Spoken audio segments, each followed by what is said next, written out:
Os 7 pecados capitais. Eles existem em cada um de nós. Esses pecados são fatais. Eles têm um efeito gravemente destruidor na vida espiritual de uma pessoa. Luxúria, inveja, gula, preguiça, avareza, ira e soberba. De acordo com a teologia cristã, pecar é simplesmente pensar nesses pecados capitais. A Bíblia diz que o resultado do pecado é a morte. Cada um desses pecados tem uma história secreta, revelando como se tornaram capitais. Os 7 pecados capitais tiveram um enorme impacto na história, na sociedade e em nossas almas. Você não pode transgredir a lei moral de Deus sem que alguém pague um preço terrível por isso. E o mais mortal dos pecados, o que mata, é a ira. Os 7 pecados capitais são um importante conceito cristão. Mas eles não aparecem na Bíblia Sagrada. Só aparecem nos desertos do Egito, mais de 300 anos depois que o Novo Testamento foi escrito. Por volta do ano 375, um monge chamado Evagrius Ponticus recolheu-se a um monastério cristão.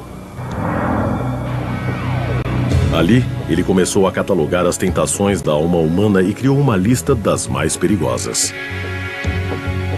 Evagrius criou então uma lista com 8 terríveis tentações.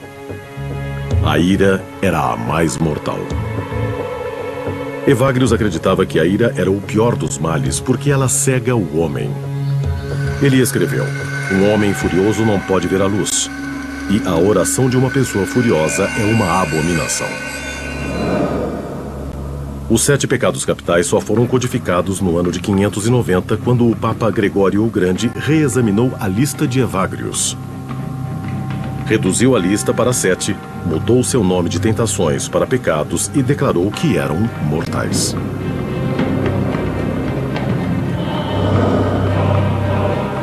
Para o Papa Gregório, a ira não era só mortal, mas custava caro para a alma. Ele escreveu: a ira é um luxo caro que só poucos homens de posse podem se permitir. A ira se define como desejo de vingança. A Bíblia descreve seus efeitos em várias passagens. E 3 histórias bíblicas mostram a evolução desse pecado. No Gênesis, o primeiro livro do Velho Testamento ou Bíblia judaica, ninguém fica mais irado do que Deus. No capítulo 6, Deus fica furioso contra sua maior criação e decide começar tudo de novo. Ele manda uma chuva terrível por 40 dias e 40 noites para inundar a terra e declara que destruirá da face da terra qualquer coisa viva que ele tenha criado. Deus só permitiu a sobrevivência de um homem bom e sua família, Noé. No capítulo 11, Deus desencadeia novamente sua ira, mas desta vez ele é mais preciso e controla sua fúria. As pessoas de Babel construíram uma torre para subir aos céus. Deus acha isso ofensivo e destrói a torre, espalhando as pessoas pelo mundo. Em vez de matar todas as espécies do mundo, Deus pune só a humanidade.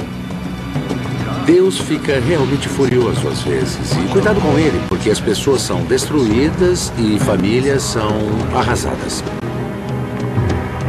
Finalmente, no capítulo 18, Deus se volta contra a humanidade de novo, mas desta vez só pune as cidades pecadoras de Sodoma e Gomorra.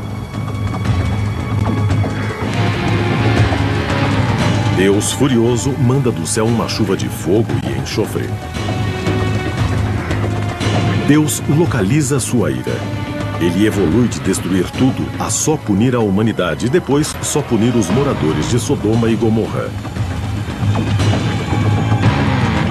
Segundo os teólogos, há uma mensagem na ira de Deus.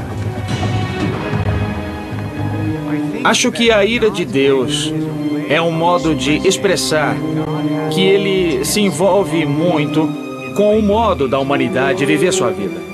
Do mesmo modo que os pais se zangam quando os filhos fazem algo errado. Essas histórias têm a ver com o modo como vivemos em sociedade. É uma forma de controle de massas, de dirigir as pessoas para atividades adequadas e de explicar as coisas que acontecem na vida, boas ou más. O Velho Testamento está cheio de relatos de brutalidade e de atrocidades. O assassinato de Abel por seu irmão Caim, no Gênesis, ou o ataque do rei Saul a Davi, no livro de Samuel. Essas histórias não são para fracos, mas querem ser lições objetivas sobre as consequências mortais do pecado da ira. O segundo livro da Bíblia, o Êxodo, introduz os 10 mandamentos e marca uma reviravolta na percepção dos pecados. A grande inovação dos 10 mandamentos, que os distingue das culturas pagãs que antecederam a Bíblia, é que Deus quer saber como eu trato você. Nas culturas pagãs, Deus quer saber como eu trato a Deus. No judaísmo e depois na cristandade, minha relação com você é minha relação com a imagem de Deus. E pecar é uma violação contra Deus, seja o pecado dirigido a Deus ou dirigido a você. O quinto mandamento diz: não matarás. Sábios religiosos veem nisso uma clara mensagem de Deus. O pecado da ira tem consequências sérias.